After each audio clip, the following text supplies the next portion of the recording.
Hey, welcome to this week's episode of the Open House Show with Jesse Meadow, your host. This week we have great special guest, Tiare Police from Hawai'i Preparatory Academy. We're going to be talking a little bit of the continuation of our conversation last week on some of the challenges facing our boarding programs across the U.S. With COVID mitigation. We're also going to talk, given the time, now that we're getting into November, we're going to talk a little bit about retention as well. So without further ado, let me bring her on. All right. Hey, Tiare, how are you? Hey, aloha, Jesse. Great to see you. Thanks for having me. Absolutely. Couldn't have picked a better guest for this episode. Thank you. Well, it's my pleasure. I hope I can help offer some good information. So absolutely. You're so distant from the mainland. I love getting the perspective of how things go there, because you're really in a different world altogether.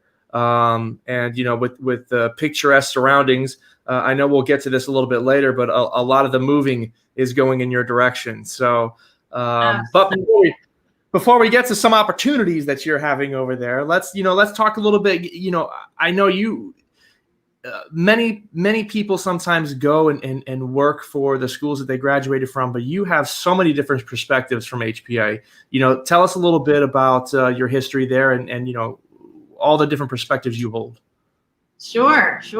Yeah, so it's pretty rich. My dad attended HPA back in the 60s, and my uncles. I'm born and raised in Hawaii, so I'm part Hawaiian. I'm from Hawaii. I'm from this island. So that's, really special to me. And then I attended this school as well, my brother and cousins. And then I've had two kids graduate. So they graduated in 2013 and 2015. And then I have a daughter who's a senior. So she's been here since kindergarten. This is supposed to be her amazing senior year, but it's turning out to be, little less than that, but she's adapting. So yeah, and then I started as director of admission. This is my third year. Prior to that, I've been here. I'm in my 12th year overall. So I was in the alumni department, and then switched over into admissions, and was on the road with you and all kinds of other people as an assistant, associate, and then now running the show for the third year. So fun times, but challenging as well. Absolutely. Yeah. The open house show should start being, guest by guest. We're trying to bring the band back together. There's a payoff here, I hope. Absolutely. So, with all those years, I mean, you were a child, a student, a parent, an administrator. What have you seen change over the years over there? Well, I mean, lots of things have changed. I mean, the good news is there's a lot of the thread of consistency has been here, as far as, the essence of the school, traditions, sort of the anchoring principles of being a school in Hawaii. We have a lot of cultural influence. A lot of that has stayed the same. Of course, things have changed, right? Things have changed with technology, just, with core values, just sort of things that support our mission. Have evolved in a lot of great, healthy ways. So, I'm glad it's not the school it was when I was here, just because, the kids have so many more resources. They're just so much more elevated than, and it's been fun to watch that over time, even from when my son was, graduate in 2013, till now with my daughter in 2021, it's changed. So just trying to really stay current and follow what kids need. The world is different. So. No, absolutely. It's crucially important that, schools take the time, and for the most part they do, but, take that time, really look at their mission statement. How do they revamp it to the practices that are going on today? My colleague Chris was on, I don't know if it was the first show or the second show, but he was talking about, how schools used to prepare what they think the world is going to be. And now schools seem to be preparing for the world that it actually is. This is the reality. That's a big part of when we speak to prospective families now. It's like, yes, there's a traditional style of what a school is and what we all know as school, and tests and notes and, projects and things like that. But then it's really shifting into this more progressive style of what does the world need out of these kids, and how are we preparing them to, think differently and think on their feet and have a conversation amidst this technological world, and just the stuff that really boils down to launching a successful, 18-year-old into the world. We have to really make sure we're covering all the bases. Yeah, and these days the bases are overwhelming. Kind of getting to that. Right now, I mean, we're dealing with obviously the pandemic. It's the number one issue, no matter what industry that you're in. But with us in independent schools, right now the kids are in person, correct? Yeah. So we opened in person in August. We set out over the summer. We were watching and planning, constantly planning like everybody, really planning on opening. We were set on that. Our state allowed us to do that. It was like our cases were super low. Our island was closed to visitors, so we were looking like a really healthy option. So yeah, we opened in person and we've been in person since, knock on wood. Awesome. How has that been working for you? I mean, obviously there might be, how many boarding students do you have on campus? We have about 140. Okay. Yeah. So how has that been looking, as far as, pretty much every school that I've talked to, including my old alma mater, the minute you introduce the day students, that's when things get, where you're not inside that bubble anymore, that you create. How has that been working out for you guys? What are some things that you've done to try to keep it mitigated? Yeah, so far so good. That was, of course, the biggest worry is you create this bubble with the boarding students, kind of train them on protocols and procedures and things like that. And then what we do is our day students come to school every day. They have to go through a temperature check and sort of this, routine questions, if they're feeling unhealthy, stay home. So we can do our best with just, temperature checks and things like that.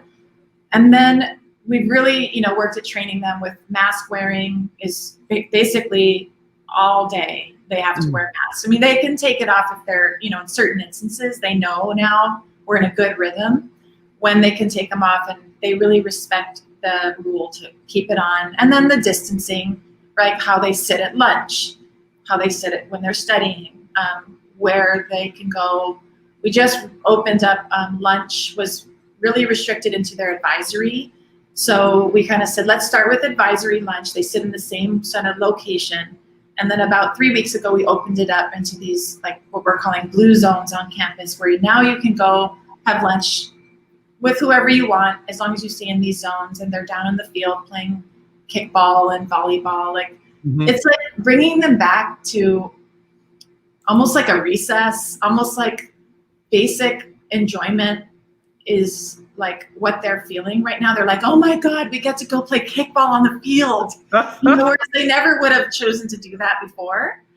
They're finding like small joys in just simple behaviors, which is sort of one of the cool little outcomes of amidst, the restrictions, which can be a bummer, but they're figuring it out. We measured all the spaces before opening to see how many people we could fit in a classroom. Luckily, we have, great weather pretty much all year long. So, and a lot of outdoor spaces. We have 220 acres. So a lot of our campuses, we can have outdoor classrooms, which we already had. So thankfully we were somewhat built for this issue. Yeah, I was going to ask, because you have such good climate. I would imagine that you're, maybe you were already using your campus a lot more, but now it's more of a priority because you have to. What does boarding life look like? As far as during the school day, obviously you have your protocols, your classes. Outside of that, there is a whole boarding experience. What does that look like these days? So, it's of course dialed back to what it was, right? With like several outings on the weekend and a lot more freedom. We've had to really kind of scale it back and explain to the families and the kids, just for safety reasons, we have to watch this, kind of don't get too aggressive with how we with our desires to roll everything out. So we we have a bus to the beach every Sunday. They can opt in, still do that. That was always a trip. We take them into our town to go shopping, but there's a little more routine, like protocols to that. They still have activities. There's a lot more on campus because if there's any spike in the numbers, which is still low, like we're in, very low numbers, but we did just reopen our island to visitors. Okay. About 2 weeks ago. So we have to watch that, right? Because inevitably we might see something shift. So we're being cautious, but still understanding that kids want to get off campus and, do what they came here to do, which is go on hikes and explore and get outside. So it isn't as robust as it once was or that we'd really like it to be, but it's still enough to keep them engaged and happy. They can check out with day students, which is another okay, let's just be cautious about this. Right. But with them understanding and buying into our protocols to stay open, which they prefer, they've really clung on to participating in that with us, which is nice. Yeah, that makes sense. And I have to say, I think I might have even said it on every show that we've had.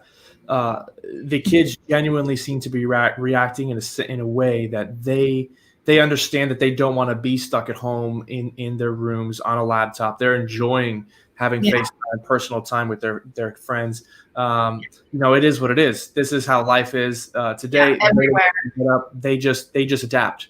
Exactly. And they understand that if they weren't here, they'd be somewhere else having to do still COVID routines and maybe be more restricted. So, when I check in with some kids, they're like, oh yeah, I'm having a great time. Like it's still, way better than my school in another part of the world. And, so, that's good feedback. Yeah. And, I hope to get some, some New England schools or schools up in the north, because, when I talk about, some of the boarding expectations and the boarding life and experience, most of the schools that, I talk to, Hawaii, California, us in Florida, if we can dodge the rain, even during the winter, we have a ton of outdoor events. We have space, we have activities that are, social distance. But, when it starts to get into those blizzard months up north, Right. You're really going to be stuck inside when you're stuck inside or outside. That's your only option. So, what are they planning for supporters during that time? I guess, I think they'll be inventive and again, their kids are just as resilient and they'll be like, oh, we'll be fine. We'll just do this inside and they'll figure it out and they'll roll and, it'll be, I'm sure it'll be fine and happy. Absolutely. And, we've actually had a conversation previously, talking about some of the challenges about enrollments, dealing with it, the borders experience, but those are the ones that are here, looking ahead to the future. We're starting to get into what we were traveling together there in this time, so, what are some of the obstacles that, HPA is experiencing? I would imagine they're similar to others, but maybe not. Maybe there's some unique ones there that you guys are seeing with trying to figure out with enrollment this year. Well, what's interesting about us is being on an island, we've always been isolated from the fairs that everybody goes to do constantly and the constant contact that people with a closer proximity can have more touches. And, so if anything, it's like the world has caused a very level playing field of sorts where it's everyone is on their little island now. Yeah. Right. Everyone's having to figure out how to do sort of what we've always had to do, which is just hey, over here, without being able to go places physically and attend different, events or host many different, fun things for kids or revisit days or open houses. We've always struggled. People don't just come here for an open house day. We always have had to recruit virtually. Yep. Because most people honestly come sight unseen. They can't come pop over for a revisit day, right? It's it's Hawaii. So for us, we're just sort of enhancing the stuff we've always done. We're doing, of course, many more virtual, events, for prospective families. And then of course, retention wise, we're doing a lot more for current families, like we're doing like coffee talks with the head of school, or trying to pair parents together through a new enhanced parent engagement sort of effort. So we have a new committee, as you know, we're part of several committees when you work at boarding school. Yep. So I'm on the parent engagement committee. So that means like, how do we keep parents like happy and knowing what we're doing?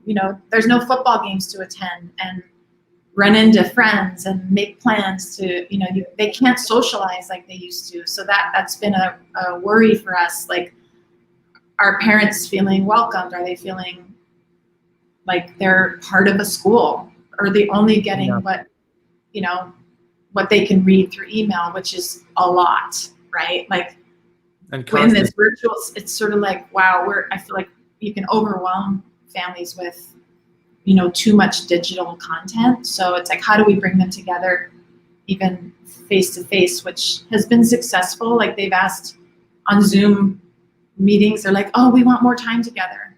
So I think it's just getting creative, and at least, trying to employ our students to do a lot more outreach, like ambassadors, parent ambassadors, things like that. Yeah, that's good. And I mean, I remember being impressed, gosh, now it's got to be 7 years ago, maybe. And, Josh was there, Josh Clark. Yeah. And he had the drone footage. And I was like, that's so cool. Like that, like to be able to visualize the place like that. I mean, that was way back then.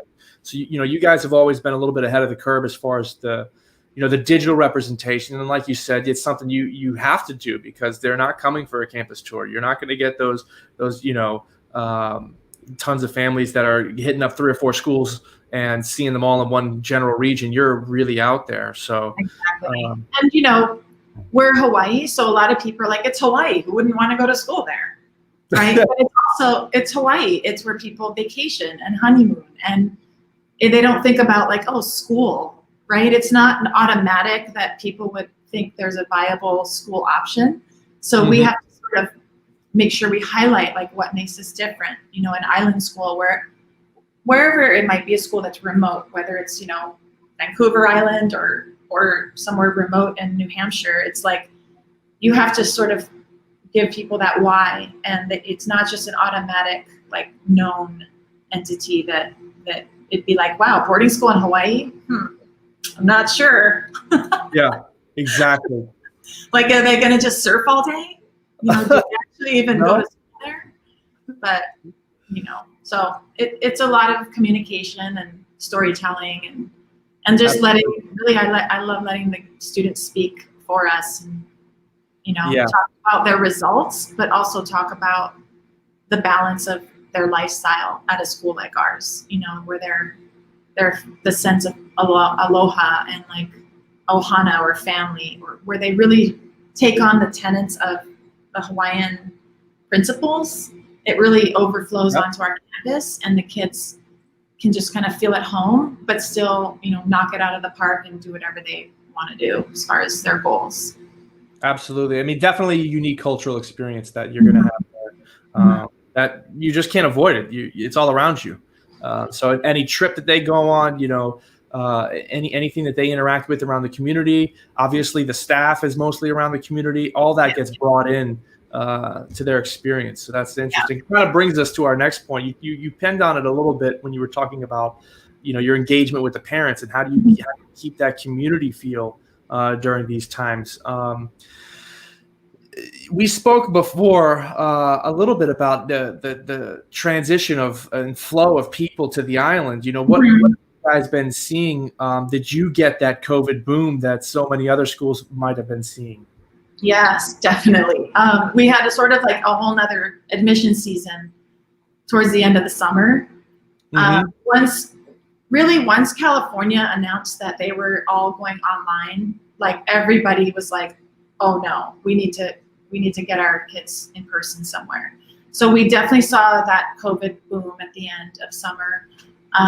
Many people, particularly from the West Coast, but really all over, own second homes here. It's like their vacation spot.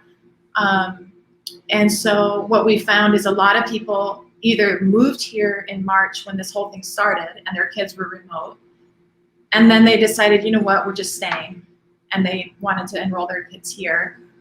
Or they were basically like, we need to get out of where we are and move to, you know, many places in the US. I'm sure Florida is one of them, but Hawaii for sure. So our real estate market was just like booming, or rentals you couldn't find. And then of course schooling. So, you know, a lot of people were looking at us as an option, whether it was for boarding or day students. So we had to cap our enrollment. We were like, no more kids, even though we still had a lot of people interested. Yeah. It was sort of like a whole different like deal, you know, and then because you're limited on physical space. Right. We can only fit so many kids in a classroom. So therefore, even though normally we could make it work. Throw the extra desk in there. No, they're like, no, there's the desks are full, like, right. It's safety first. And so, because, you know, in admissions, we're always like, oh, come on, one more. You got it. You'll be fine. You know you can make this work. Not anymore. No. So it's like a Tetris situation of figuring out how to fit kids. And even for the mid-year, we have a lot of interest for people to start in January that we literally have to figure out, and yet maybe another creative way to help them be able to come, but also keeping in mind our, you know, physical layout, our teachers and their, you know, energy level and their ability to like teach all these kids well and feel safe and good about it. So again, we're in a position in November of like, okay, what do we do? Do we put some tents up? Do we hire some more teachers? Do we, you know, so now it's like the mid-November admission season. Yeah. While we're still trying to plan for August of next year, where it's an unknown of like, what is the world going to be doing? So it's a lot of fun. It's always good to be in the unknown. But yeah, Hawaii has certainly been a place like we've seen a lot of people move and either want to be day students or they want to send their kids as boarding students. So, but you know, again, it's a reaction to what the world is doing. So we have to be ready what if things shift back or another way. We can't hinge everything on this sort of boom that we're experiencing. We have to be, you know, have a kind of conservative approach and the aggressive approach to figure out how to, you know, how to handle that. That totally makes sense. And, you know, that's the big question, you know, once public schools get it together, you know, and again, that doesn't seem like it's going to be around the corner. But, you know, when you start talking about August plans, that's definitely the conversation there. What does the world look like then? What does school look like then? What are the options for parents going to be at that time? And then, you know, on the private school and the independent school and, you know, how do you adjust? You know, it's always been that battle to show your value. And a lot of things are very specific to each school about their values. You know, generally speaking, education across the board, college preparatory across the board. But then you get into your unique things like the culture of Hawaii or, you know, the different programs that each school has. And then you start to focus a little bit more on that. And that goes to the storytelling process, you know, that you're doing digitally or through ads or however you might do it. But, you know, when you talk about retention, it's difficult to know what you're competing with because once things are back to normal, what does that look like? Was this really just only for 1 year? Or is this something that, you know what, parents are going to be committed to, you know? Right. What are some efforts or some initiatives that have worked well for you guys with retention? Well, I mean, one of the things is trying to identify upfront who came in as sort of like a one and done. Like, we're just here for a year. Yeah, that's it. We're going to move back. And then also asking earlier, like we're asking soon. We're going to say like, hey, look, do you happen to know, based on looking forward, are you like definitely moving away? Are you definitely now staying, or are you not sure yet? Trying to get an earlier temperature read on our families, just to give them, just to kind of figure out, like, we can't assume it's just like before, it's like the typical attrition. Things could really, really adjust, right? So we're also looking at our financial aid differently so that we can, more people are going to be in a position of, it's complex. They want this education, but it's, you have to pay for it. So based on their, losses of jobs and, things that happened due to the pandemic, people may not be able to be, affording independent school as readily as they once were, right? So we really have to consider, how are we going to adjust helping families, and how are we going to gather that information and make awards for the families to uphold our socioeconomic diversity that we really value. We want to be sure we keep kids here and we're not losing them just because they can't pay for it anymore. It's like, what can we do to adjust on our end to plan for that? But still, of course, we have to, keep the school open and pay everybody. And, it's like that business sense, trying to really take a closer look at that. So, I mean, and then retention, as far as like student happiness, it's really just kind of adjusting. I think the kids and the parents we've all grown as humans through this pandemic. Like, it's sort of we appreciate the little things in life maybe more than we did before. Not that Absolutely. We've lowered our expectations or lowered our bar, but we've just kind of said, like, really, like, what's really important, like, and then try to feed off of that, which is, basic principles of happiness and safety and friendships, and trying to just keep that at the forefront. Not necessarily always just chasing, like, their success and next things and like on the mill, kind of keeping the focus on the outcomes, but not narrowed in on those, being like, okay, let's widen our vision as a school. Let's talk about mindfulness. That's been on our radar for like a few years now, right? It's like a trend with mindfulness and just really, but that, this whole time with retention, it's like, really, like, what does that mean? Like, finding peace and just kind of dial it back, but in a good way. Yeah, there's definitely been parents, students, as well as us as staff members and faculty, a lot of reflection. And you're right. It's not lowered expectations. It's just looking through a different lens, at how things are, taking a little bit more appreciation to things, which obviously will create a more, positive environment for you, positive experience for whoever's doing it. I know when, back when we had our retention meetings, we would have, the coaches in there, we would have, the deans of the different levels. And, it was just so interesting because when you try to find out, you try to recognize those students that are only here for a short time, or maybe wanting to go, or maybe have a disgruntled for whatever reason, and how you can address that. Like, so many different perspectives get thrown into the mix when you have those kind of, come-togethers. And you can really address it from so many different angles. There's a lot of reasons why students choose not to come back.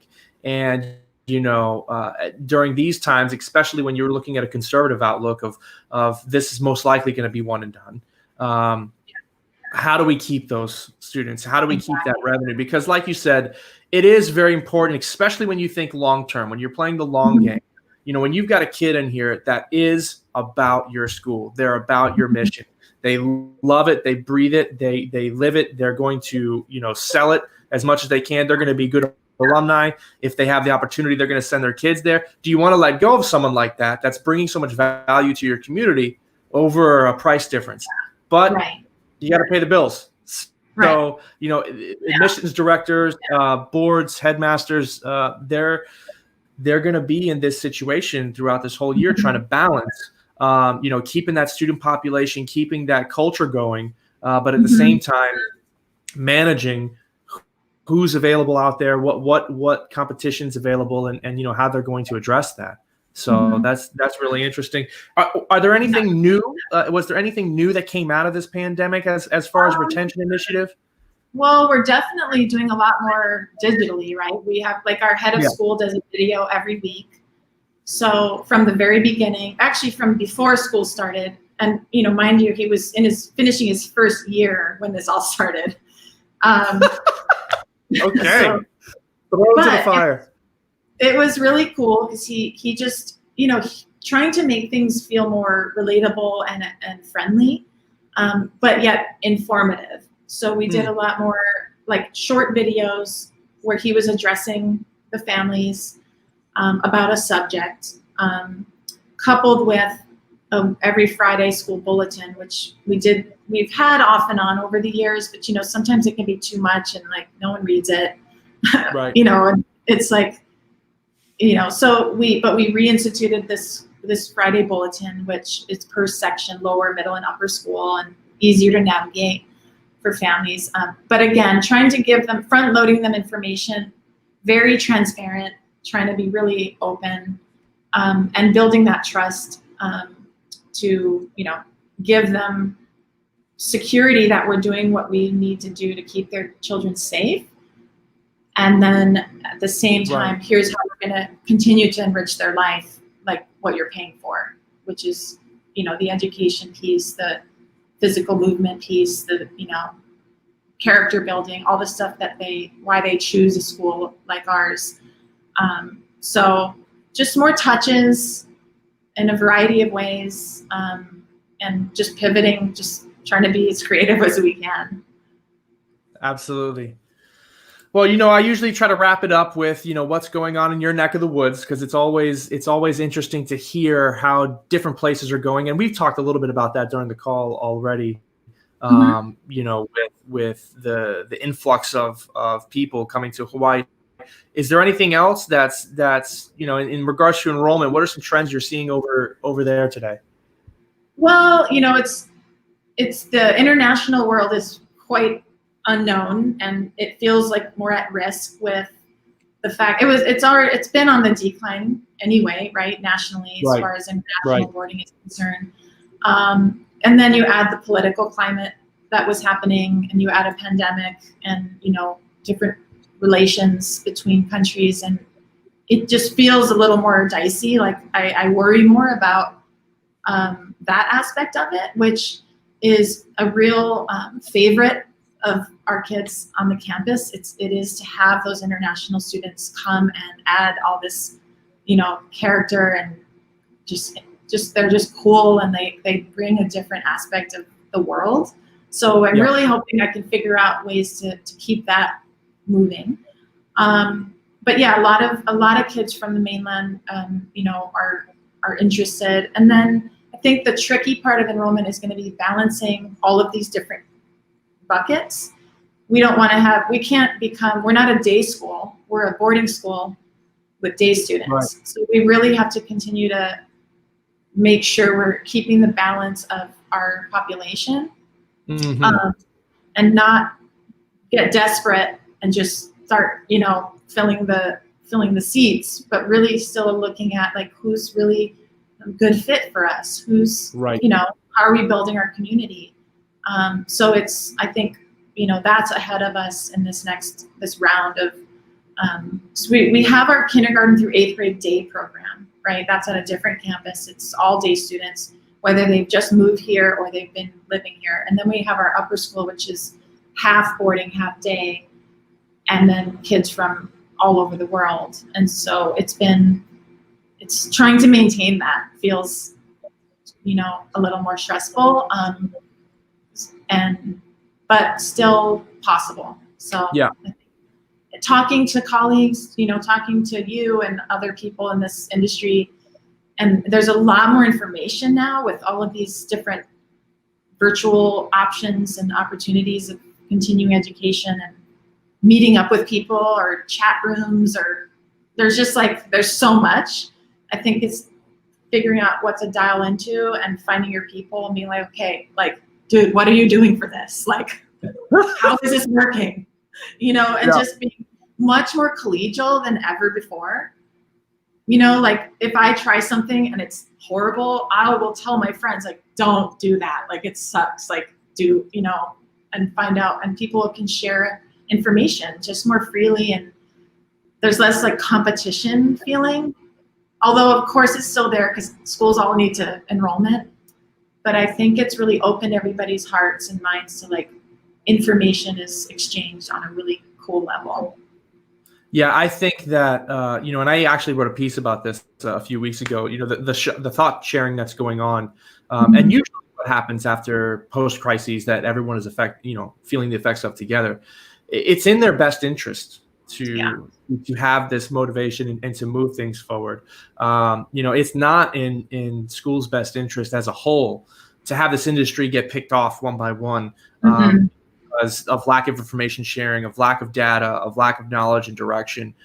It's really crucial that, the regional organizations, the national organizations, the relationships between people, that continues to build those kind of conversations, because it is going to be a lot of trial and error. No matter how old or prestigious the school is, everyone's facing this world together. So reinvention is everything. And I think if you look at it from we're going to have our stressful days and hard decisions. But I think if you look at it as a real opportunity to like flip some things around, maybe get rid of some programs that weren't working, that you were just stuck with. Yep. We're going to be having a winter. We've always had a summer session where we have boarding students and day students come and do like a 3-week or 2-3-week sessions. Now we're going to have a winter and a spring break session, because we understand like a lot of our boarders can't go home, or they don't want to go home, or their parents want them to stay. And we've always had our campuses closed for winter and spring break, but now we're developing some like sessions, like legit, there's a director of it, there's programming, there's a budget to, people can opt in instead of fly home, and if they're worried about travel restrictions, and then we have a plan then to bring everybody back to campus and start again in January. And it takes a lot more management, but I think it's opening doors to maybe programs and things that we've always wanted to do, but we haven't been forced to. And now it's like, okay, this is our chance. So. No, that's excellent. And, there is a lot of opportunity to try new things and to be creative. What do you feel, I guess I'll close with a positive note. What do you feel the biggest opportunity is going to be coming from? If you had a crystal ball, I guess. Well, that's a hard question. No pressure. All of the open house audience is relying on this answer, so no pressure. Oh, no, you froze. That's karma right there. That's what happens. That's what happens. I had to put you back in the big screen. Now everything's okay. No one wants to hear me. I don't know. I mean, I think the biggest opportunity is like, just if you keep the kids in mind and like your desire to really provide a quality experience for kids, everything will flow from there. So I think it's keeping your eye on the heart of the matter and not getting too into the weeds and logistics and the stress, but like going like, hey, what are the kids? Keep the kids first, and then roll from there. So I think then doors open, people step up to help, ideas can flow. If people start feeling pinned down and like this is a forced thing, then I think opportunities get dull and people are like, oh, don't ask me to do anything, So I think letting the students stay at the focus, then it'll all work from there. That's awesome. Yeah, I would agree wholeheartedly. I think, keeping them at the focus is going to really make everyone in their own ways creatively get through this and make that experience so much more for them, because they're getting robbed of so many normal traditions. It started with the class of 2020, and it's just it's a generational thing. It would pass, but right now, how can we make the best of it for them? Yeah, and stay grateful. Stay grateful for the things that we do have, right? We still have, like, I look out my window and it's like kids are still like laughing and getting dressed for sports and, socializing and like going to class and doing stuff. So it's like helping remind them like they're grateful for that. And I'm grateful they get to do it. So in our work, I think it also, that's, if I need a boost, I just go like hang out with the kids, and I'm like, oh yeah, this is why I work it. Now. Yeah. Okay, let's, because you get bogged down with meetings and planning for the fun and planning for all of it. And then you have to go and like sit with it for a bit and go like, okay, it's working. It's good. Yeah. Like people are happy. Like call a mom that's happy. And like, of course there's issues. People, it's not all fun and games. Like there's triaging different issues, but it makes it all work. If you just, I think gratitude is like a big theme for this year. That is an excellent perspective, and you are absolutely right. I hope that more people can hold on to that. So we'll wrap it up there. Thank you so much for your perspective. Yeah. It was great talking with you and catching up and You learning too. all things HBA. Thank you for having me, and aloha to everybody. Stay safe. Thank you so much. See ya. Well, that'll do it for us this week. Next week, we're actually going to be taking a break, and will join us on the 23rd. Thank you so much. Have a great day and a great week.